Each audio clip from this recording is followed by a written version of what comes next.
Message from outer space to the viewers of this video. Please enjoy our coverage of the 2022 Exeter UFO Festival. The views expressed in this program are those of the speakers. They do not reflect the views of Exeter TV, the Town of Exeter, or the Select Board. To learn more about the festival, visit exeterufofestival.org. Start video countdown. 5, 4, 3, 2, 1.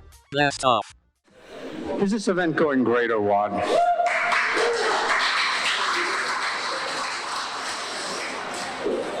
It is so good to be back. I think I speak for a lot of us. Our next speaker, Lynne Nickerson, at an early age developed a lifelong interest in the paranormal, from reading minds, precognitive thought, and dreams to visits of out-of-body experiences.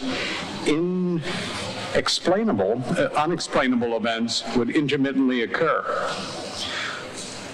In addition to being a contract technical writer, Lynne's articles and writings have appeared in newspapers, a magazine, a book of particular interest, and the internet. In addition, Lynne is a member of Spirit Chasers Paranormal, an investigative team out of Northampton, New Hampshire, and the members endeavor to crack mysteries from the past, which then, corroborated with research, bring enlightenment to the present.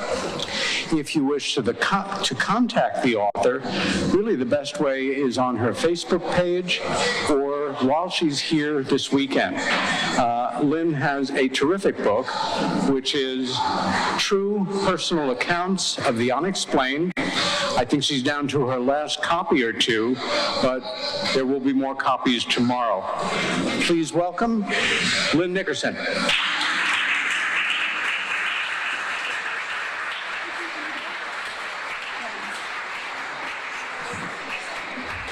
Okay, where's the...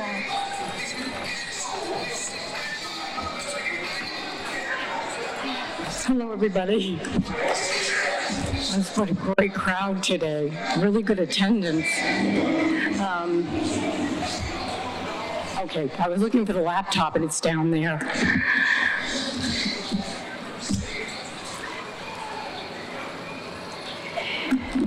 All right, good. And it's full screen. Well, when I was asked to speak today, I thought, what am I going to talk about?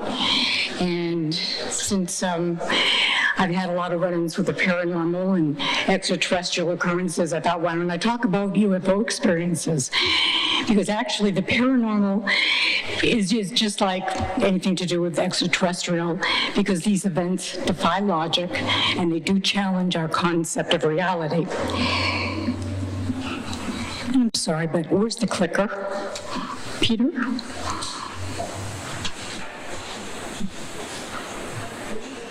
I need something to advance the slides.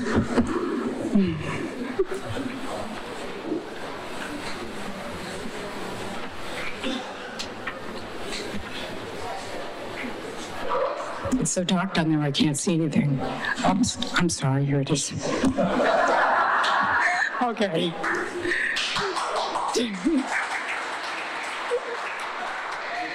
Thanks.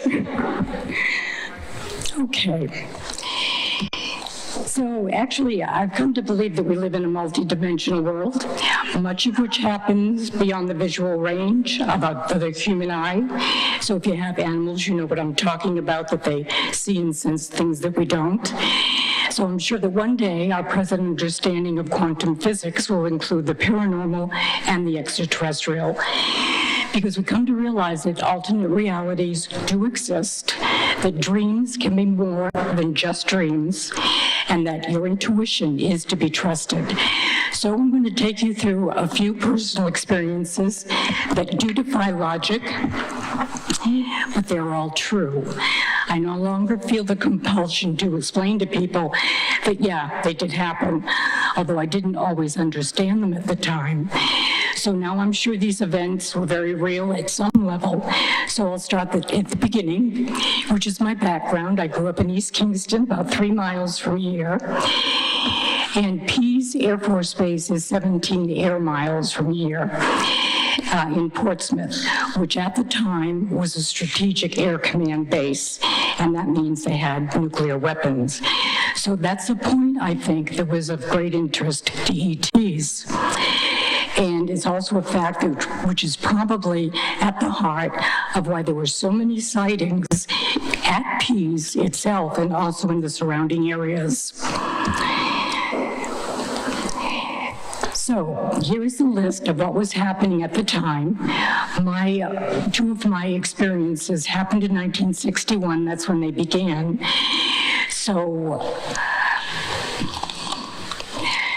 of course, there's Betty and Barney Hill, which happened in September of 1961. Everybody knows about that. And that was followed by the incident at Exeter. And a lot of we locals, we lived through that. And that was in September of 1965.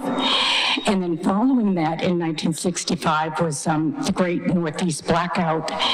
And that event caused a significant disruption in the electrical supply as far away as Ontario, Canada, and included the Eastern Seaboard, covered a great area: New Hampshire, Massachusetts, Connecticut, Rhode Island, New York, New Jersey, Vermont, and as far south as Pennsylvania. At the time I was 14 and I was studying at the Exeter library, and my dad came by to pick me up. And he said to me when I jumped in the car, he said, "All the lights are off on the coast." And I looked at him and I said, "Dad, it's the UFOs." And at 14, I don't know why I knew, but I knew. So the common denominator here is dreams. At the age of 10, I accepted them as dreams, but because they felt so real, I never forgot them. So let's explore the idea of reality. So what exactly is reality? This is just my opinion, but reality is the interpretation of the percipient or the experiencer. And this reality can be an altered state of consciousness that is part of or more than our 3D reality. And that, of course, would include dreams. So the characteristics of dreams and the alternate realities is they feel very real. There's a strong emotional component. There's always a vivid recall. And they include varying levels of awareness and sensory perceptions. So we're not just talking about jumbled images in dreams. So I must warn you here, I think that, oops, I think it advanced too far. There we go. We have to be cautious about being dismissive about things that we don't understand, like highly impactful dreams, for one thing, because much of my experience in the paranormal world, so to speak, has been because through dreams, in the dream state, although I have had some conscious events. So just because science cannot explain it yet doesn't mean it isn't real. It just means that it's not understood. So the crux of the matter is that alternate realities and unexplained phenomena are mysteries that are temporarily unsupported by our current laws of physics. But I think someday this will all become clear. And personally, I think there are a lot of those who already know. Here we go. So in the meantime, I don't mean to blast you, how do you define that which you believe to be real if there are no words to express the experience? Because sometimes dreams are not just dreams, but in which reality do the dreams reside, and do others have access, like ETs, for instance? Okay, this is my first personal incident, which is the red UFOs, Summer of 1961.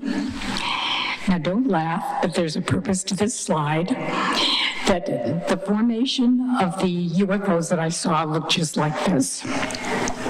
So the story goes that I woke up to find myself crouched at the window, and I was staring up at the sky, and I saw a stationary squadron of red UFOs, sausage-shaped, and they peppered the sky in a very uniform formation for as far as I could see. So this photo pretty much is a good rendition of what they looked like. It's just that the formation was tighter. Now, for the longest time, and it took me about 4 decades, I thought that this was just a dream. But over the years, I found other accounts, particularly from the 1960s, of people who had also seen red UFOs. So my second personal incident regards the Michelin Man. I'm sure many of you haven't heard of the Michelin Man, but this little character does exist. So this is my second incident from the summer of 1961. And again, something woke me up from a state of sleep. I found myself paralyzed in bed, but I was awake. But I couldn't breathe, and I couldn't move or scream because I tried to do both. So, in case you forgot what the Michelin Man looks like, well, this version up in the upper left-hand corner, that is the current one. The other 3 are from the Michelin Man over the years. And this one here in green is the one that I saw. However, I didn't see him wearing the little keychain on his head. But he did look just like that.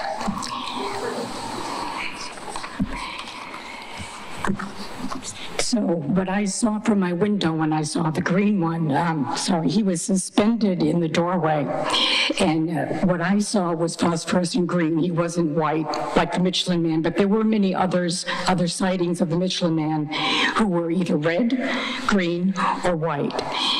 And I think it's important to mention here, too, that in conjunction with defining phosphorescence, that radiation is mentioned as a possible cause because radiation will glow green in the dark.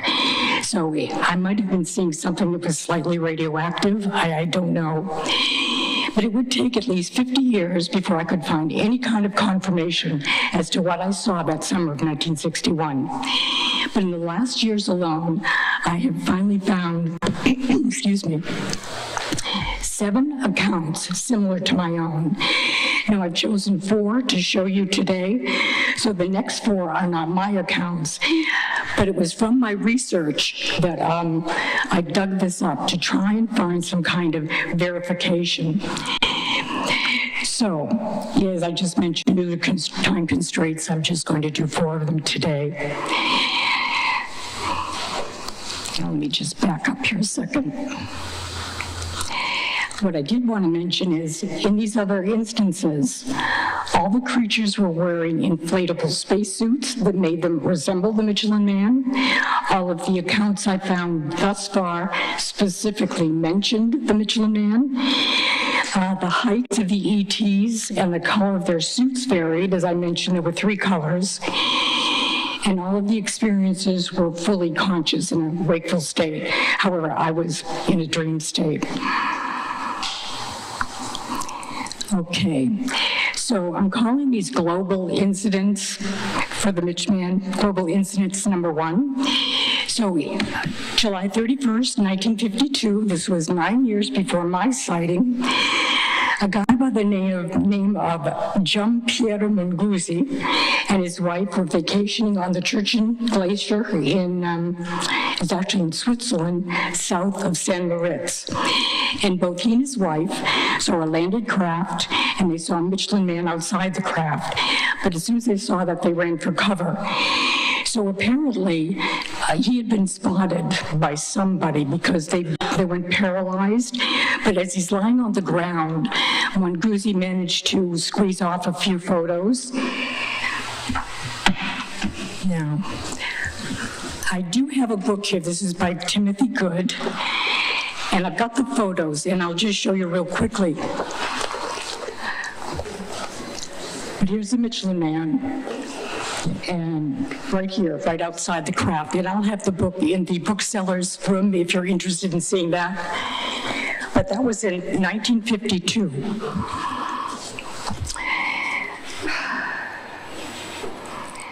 Okay, So our second global incident, well, here, sandwiched between the pages of 230 and 231, so that's where they are. Those were taken by Mr. Monguzzi. And since I didn't have permission to use them in the presentation, I can show the book to you. Okay, so the second global instance of the Michelin Man occurred in Spain, outside of Cadiz, and that's not far from Algeciras and the Strait of Gibraltar. And what happened, this happened sometime during the month of May in 1960, when a 22-year-old teacher by the name of Don Miguel Timmermans Ceballos was motorcycling from home, from Prado del Rey, where he taught. Now, this is his rendition of what he saw.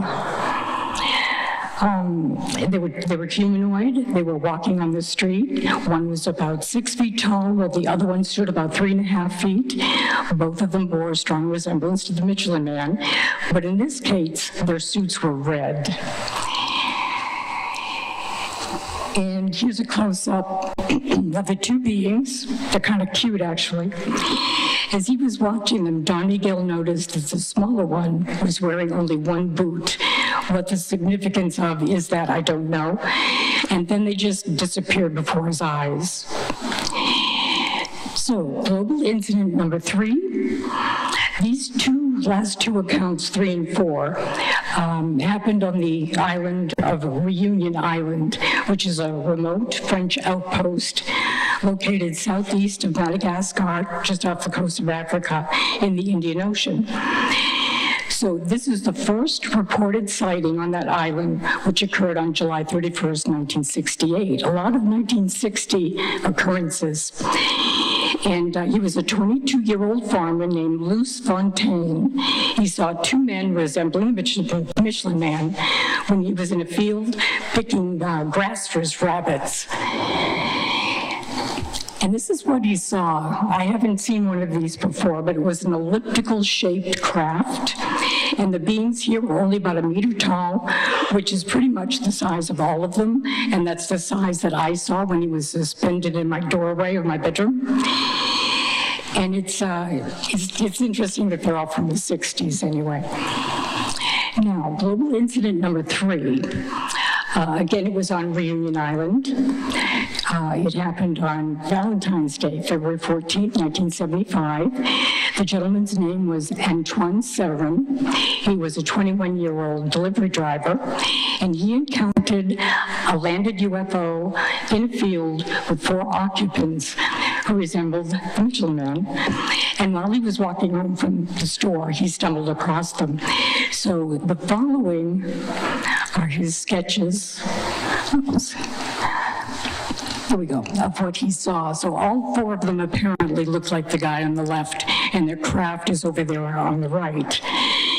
So for me, what lends an additional layer of authenticity to all of this is the fact that the reports in both of these cases were filed with 3 different policing agencies. The first 2 were the police departments, local police departments, and then another agency called GAIPAN, which is the French Space Agency UFO Bureau. Now, both these cases were then investigated and documented by a third department called the French Gendarmerie, which is a state police agency operating throughout France and its overseas territories. And this agency is obliged by law to receive UFO reports from the public, and they conduct interviews with the witnesses, and then they're responsible for the follow-up. So the files are then again passed back to GAIPAN for further analysis and investigation. And this says to me that the French police take UFOs very seriously.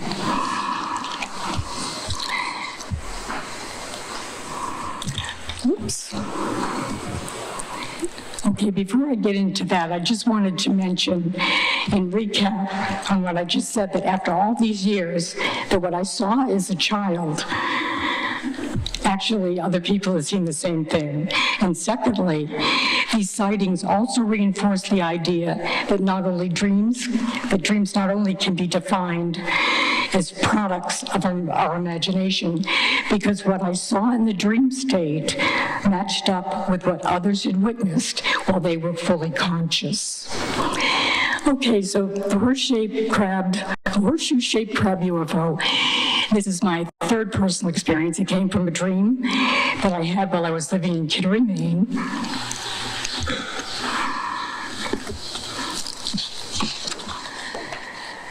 So the background on this is there was buzz on the internet around October 14th or a little before of 2008. And they were saying that there was going to be some kind of disclosure going on. There's either going to be a UFO landing, a sighting, something, but it was going to be big and it was going to be undeniable that UFOs exist. Only I don't know if it ever happened because I found nothing on the internet the following day because I kept checking. So I continued the checking and then I concluded that it was just a bunch of hype, except for the dream that I had had on October 15th, early in the morning. So this looks like the Badlands in South Dakota. Well, in my dream, that's where I woke up. I was standing on the ground and I sort of had a high position, a high vantage point to see what was going on. And as I'm standing there, a UFO floats into view from the right-hand side. It's spinning, and while it's spinning, I can see through it. It's translucent. And then it just hovers for a moment. It stops its spinning, so I couldn't see through it. And then it lands. So this is a sketch of what I saw. Since I was standing on high ground, I could look down onto it. So what is particularly notable, it wasn't quite circular, the serration on the sides at the 8 o'clock, 10 o'clock, 2 o'clock, and 8 o'clock, 4 o'clock positions. Excuse me, and there's also a groove down the center, and there were rows of windows on either side of the center groove. And again, the shape was not quite circular, but it was more like a horseshoe. When I woke up, I drew this and I wrote the notes down so that I wouldn't forget it. So on this side, I tucked in a picture of a horseshoe crab for reference. It's really very, very similar, only you do have two grooves down the back, but you do have the serrated edges on each side.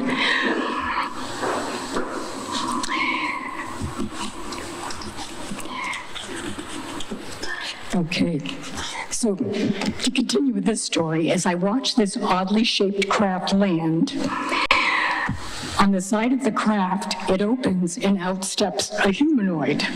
And he looked as human as you and I, and he wore a brown plaid shirt and brown trousers. And he looked like a typical engineer because I worked with a lot of them. I know what they look like and how they dress. And he lifted his left hand, he smiled, and then he waved to me. And he silently sent me the message, "We kept our promise, just wanted to say hi," and then I woke up. It's odd because after that, I never found anything having happened to other people on that October 15th date.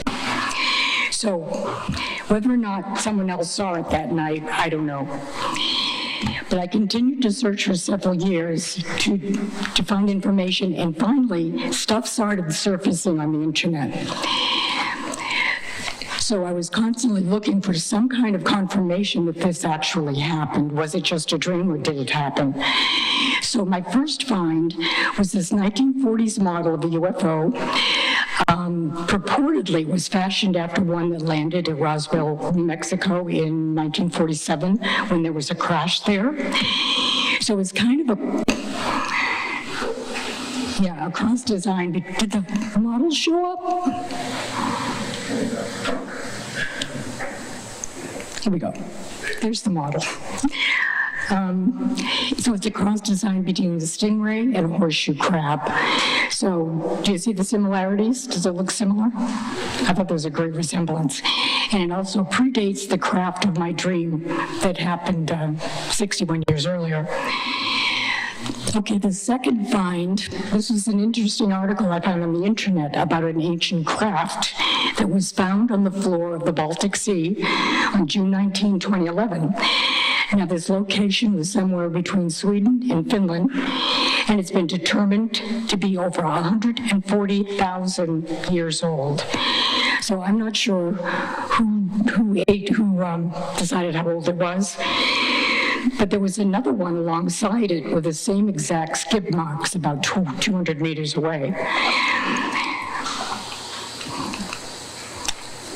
The third find I found was a report filed by a couple from Canton, Ohio, and what they had seen is this UFO. They mentioned that it's crab-shaped, flying around. It didn't land, but at least 2 people saw it.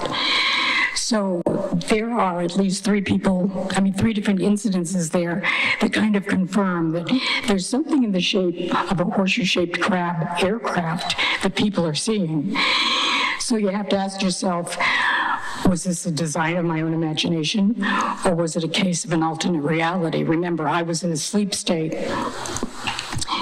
So I think the similarities of the craft are way beyond coincidental.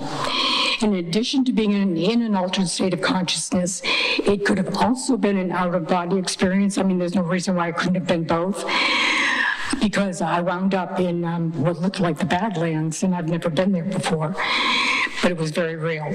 So in any event, it's another good example of when a dream isn't just a dream. Okay, my 4th incident was the mothership. This was probably the most impactful dream that I did have. This photo does represent the craft in terms of its immensity. What I saw was huge, and it hovered over a ridge. The section of Sedona that I lived in is called the Village of Oak Creek, and it stretched over to House Mesa, which was 2.5 miles away. So maybe it's this.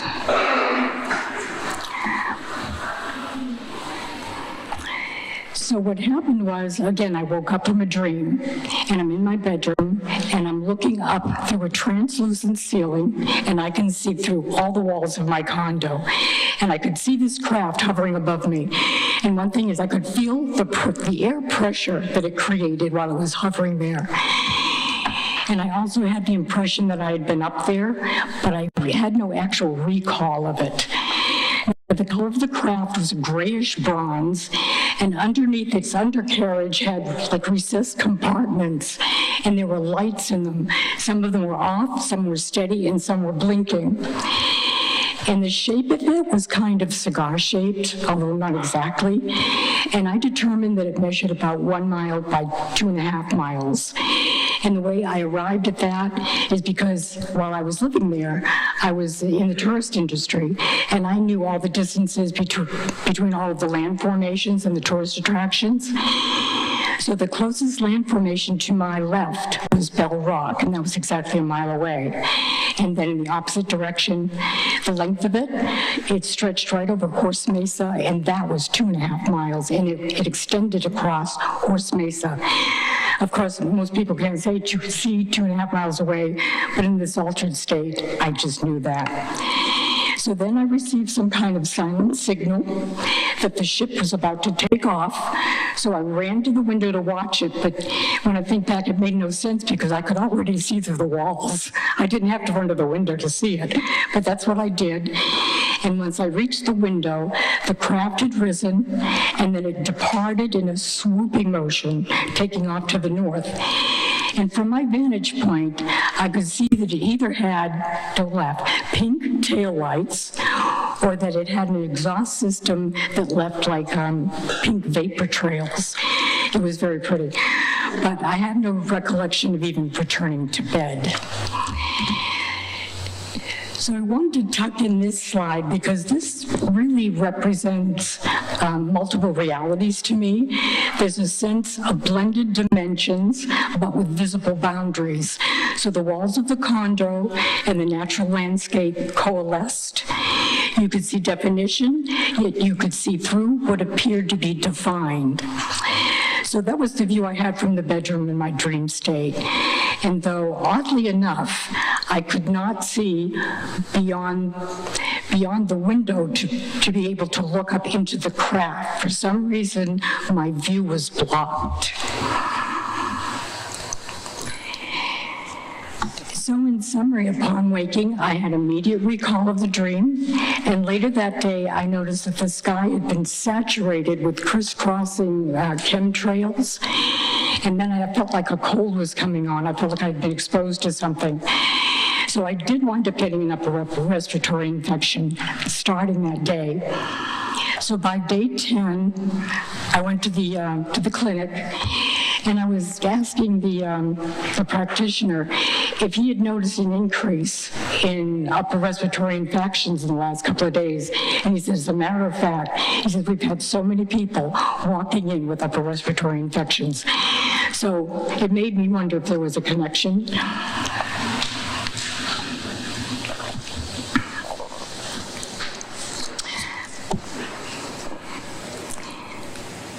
Okay, so regarding these pink taillights, now up to this point, and that was in 2008, I'd never heard of pink taillights or taillights of any kind on a cigar-shaped UFO, or the vapor trails for that matter.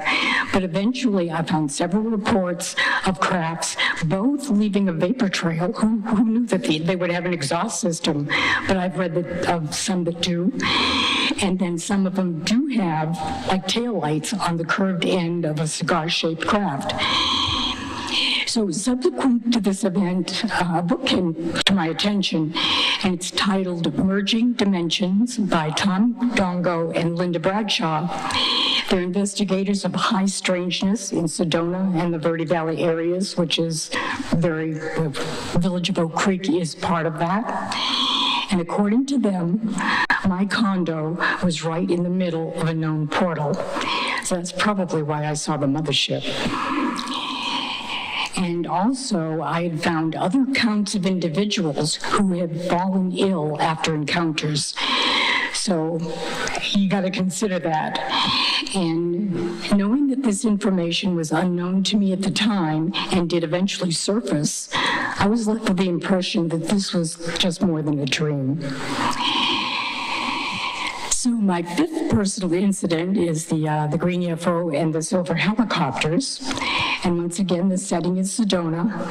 But by this time, I'm wide awake. It took me a while to wake up. So which reality is which? So on a day off, I ventured to the east side of I-17, which is about 10 miles from where I lived. And it's a rather remote area, and it has a lot of raw land. So I was looking for ruins on top of this mesa that I had passed many times. So I had my Nikon binoculars and my megapixel camera with me, and I was out looking for ruins. And I was hoping to find a new hiking destination. Now, this is a story about stealth technology. That's what the connection is. And at that time, I thought I knew what stealth technology was. I thought it referred to supersonic speed with no sound. But I was about to find out that it was much more than that. So, while looking for the ruins on this mesa, I held the binoculars up, I found the top of the mesa, and then as I was looking at it, I got a real shock. Out of nowhere, hovering over the top of the mesa, appeared a phosphorescent green discoidal ship. Come on. Here we go. And I couldn't believe my eyes. I kept pulling the binoculars away. When I did that, I couldn't see anything. It was just a mile away. I knew the distance. So I kept checking with the naked eye. There was nothing, and with the binoculars, I could see something. So I was puzzling over why the heck I couldn't see the darn thing. And then I had another shock. As I'm staring at this thing and I'm looking in a range around to see if there's anything else strange, I see two silver helicopters that are now flying toward me. And they were about 3 miles away. Again, I should have been able to see them because when I lowered the binoculars, they weren't there. And not only that, there was no sound. So I kept wondering, what the heck's going on? I thought it was becoming very strange. I should have been able to see them only 3 miles away. So as I continued watching through my spyglass, and as they approached, they began to merge. And then I thought, oh no, I'm going to witness a mid-air collision. So I pulled the binoculars down so that I wouldn't see it, but I couldn't stand the anxiety. So I lifted them up again, and what happened was the helicopter on the right swerved in front of the other one, and then they both directly flew toward the green UFO. So obviously they saw it too. And then within seconds, they blinked out, and then the green UFO blinked out. Just blinked out, gone. So I also feel that when that happened, I just had a feeling that I had been discovered, that maybe the copter pilots had noticed, because a lot of that ground is open and barren. Okay, so in summary, 6 months later, so this is the month of December now, I'm driving in the same area again, which I think is rather coincidental. And a news broadcast comes on the radio saying that the U.S. government has finally perfected their cloaking techniques for aircraft. And I thought, oh, no kidding. I knew that 6 months ago. But they forgot to mention that stealth technology extends to UFOs, helicopters, and perhaps even submarines. Because after all, if you can remember the USS Eldridge and the Philadelphia experiment, the USS Eldridge disappeared from the Philadelphia Naval Shipyard in 1943, only to reappear again a short time later. Of course, it was all denied. We were all told we were crazy. And then suddenly, they come out with, oh, by the way, we've developed this new technology, stealth technology, so it does exist. So they finally told the public, but we always seem to be the last to find out, but we're not necessarily the last to know. Because after all, I did see this like 6 months before their announcement, and I'm sure that most likely this technology was in place a long time before that.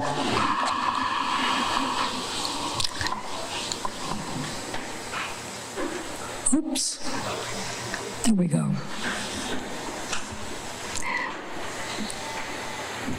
I'm sorry, there we are. To summarize then, stealth technology not only includes a soundless, fast aircraft, but also invisibility to the naked eye and to radar. And here's another scary addendum, that they're currently working on cloaking people, not just aircraft, but people. And, you know, in warfare, that would be they would give people great technical advantage, but, you know, you'd be assaulted or killed by something you can't even see coming. And the other issue is, what about privacy? What about misuse? Are people going to be, you know, coming into your apartment or whatever and spying on you? So I think it deserves serious consideration. Okay. This is the last of my personal experiences. This time I was awake, but I was under hypnosis. So on May 1st of 2015, I went for a past life regression. And on my way back to the past, my trip was hijacked by 5 different ET species. So I went there to review some past lives. And instead, as I'm sitting there, I get this mental image of little ET heads coming up in front of me, looking at me, fading away and bending back down again. And they kept doing this 5 times. They all let me see their faces and maybe the top part of their shoulders, and that was it. Okay, let me see if my pointer works.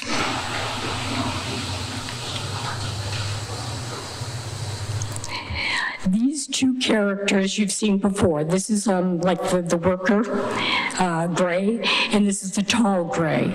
Now this one looked very normal and I recognized it immediately. This one, the tall gray, what I found really kind of strange about that is he had vertical pupils, they were light, and then the sclera, the white part of the eyes, was actually black. Whoops. Okay. The other 3, these 3, I had never seen before. These two, I felt that they were from ancient races, and I'll summarize those up for you because there were several points I wanted to make regarding them. Okay, so the third entity, upper left, ancient race, he was very non-combative, he was wise and highly intelligent, and the cranium is relatively large in comparison to the others. His skin was brown and somewhat wrinkled, and he looked a bit like the E.T. in Close Encounters. His facially, that's what he resembled. But these are all very humanoid-looking beings. I just knew that, even though they were only showing me their face. He had very dark circles under his eyes, and his nose looked more like a pig's snout, kind of extending about a half an inch from his face. And his mouth was slightly larger than the Greys, with only a small opening. But the chin, however, resembled a human, and his eyes were round and dark. So, very strange. And the second wrinkled one, I'm sorry, this is a new clicker. This guy right here. Okay, he too was from a very ancient race, but he happened to be much older than the first. I felt that he was an elder or a shaman or a holy man. His face was even more wrinkled than the first one, and his skin was the same color though. And he had these thick eyelids that would remind you of a frog. And his cranium was enormously large in comparison to the others. And but his chin was barely discernible. But I knew that he was super intelligent. It's like he had a computer for a mind. And then the last creature here, he was probably the most disturbing. He seemed to me to be a gray canine hybrid. His nose was the only feature actually that resembled a dog. It was broad with a wrinkled ridge, and the end of it was more like a dog's snout, but the lips and the mouth, again, appeared human. So I got the impression from him that he could have been a warrior type, but he was an individual when he wasn't serving in a wartime or combative situation, that he would be neutral. But I also felt that there was a very limited range, emotional range with his character. So I didn't feel threatened by him, but he wasn't warm and fuzzy either. So his eyes were haunting, and he again had the light vertical pupils and the dark sclera. And he's the only one out of the 5 that sent me a very complex mental message. And what he did is he used impressions, no words. So oddly enough, I felt that he was a menacing character, yet I didn't feel menace coming from him. So his message was, learn to accept the different races. Don't judge the face as being menacing. It's just a face in the way we're made. Don't read the facial appearance as good or bad. We have many faces. Embrace the differences, learn to adapt to the races, and refrain from shirking in disgust or fear. We don't all look human. So he was, it's almost like he's preparing us for intergalactic communication. So if and when that happens, and I do believe it will be happening, we're going to have to deal with a lot of different looking creatures, and they don't want to be stared at, and they want to be accepted for what they are. So don't put our human emotions and feelings in the interpretation. So what I've determined is that reality is a multi-layered experience which includes our 3D reality, plus dreams, and altered states of consciousness. But of course, this is just a simplification. I know there's much more. So we know that much of our experience continues to defy explanation because of our limited vocabulary and our limited knowledge of both physics and science. We all experience reality in unexplained ways. But this lack of expression or lack of definition does not make these things any less real. And there you have it. Those are my experiences and my opinions. So what about your own reality barometer? I think we all have to go home and think about our own reality barometer. So this is my book, if you'll allow me some shameless self-promotion here, Gateway to the Paranormal. I have a couple of copies left in the room up front, and I'll bring more tomorrow. And there are stories in there from the Seacoast area, a lot of investigations that Willie and I have done together. And there's also, in more detail, these stories from today. So I hope you've all enjoyed the ride, and thank you very much for coming. Thank you, thank you.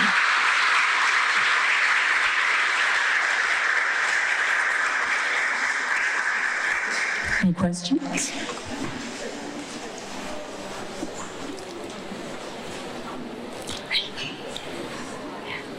Hi. Thanks so much for that You're welcome. interesting Thank you. presentation.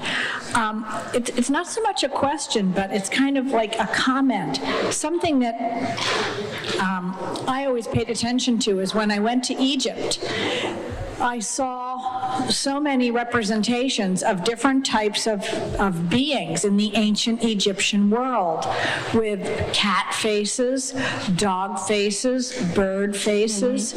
The same is true in the very famous place in Turkey called Mount Nemrut. There are these statues sitting of these extra large beings, and they have all these different shaped heads that of a lion, but they're human. So it's a lion and a dog and an alligator. Yes, there are supposed to be different races like that, cat races, dog races, and certainly the reptilians that most people know about. That's yeah, right. it's So true. This isn't the first time I've heard this, and I just wanted to point that out for you and the listening audience, that ancient cultures Thank you. have also noted that. Yeah, it's so true, because I really think that they've been doing a lot of hybridization. Yep. I know that they have. Well, thank you so So much. thank you for that comment. Anybody else? Does everybody know everything? No questions? Did you have a question? Oh, okay. Well, then thank you very much. I appreciate it.